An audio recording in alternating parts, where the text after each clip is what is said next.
Jesus.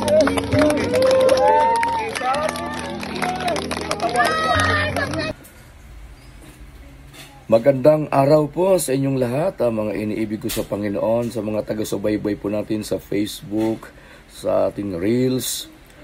Isang napakalaking himala ang ginawa ng ating Panginoon sa lugar ng Pasbol, Urak, Pampanga, na isang katutubo po na siya po'y inborn na pipi, bingi, pinagaling siya ng ating Panginoon. Siya po'y nakarinig at nakapagsalita dahil po sa milagro ginawa ng Banal Espiritu Santo.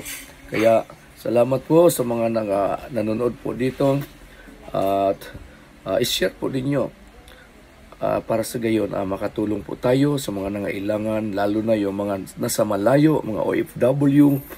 Kaya po kayong pagalingin ng ating Panginoong Hesus. Kahit video ko lang po, mag-message sa akin, libre lang po ito. Salamat po sa inyong panonood.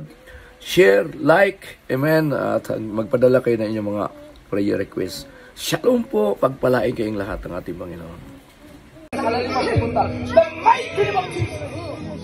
At pinadadaloy ko ng apoy ng Banal na Espiritu Santo ang kanyang espiritu, kaluluwa at katawan.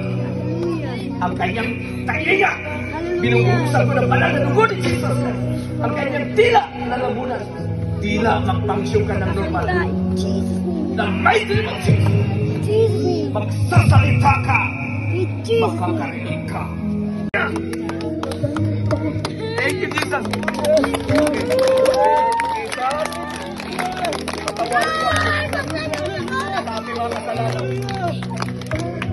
Linisin mo ako. Linisin mo ako.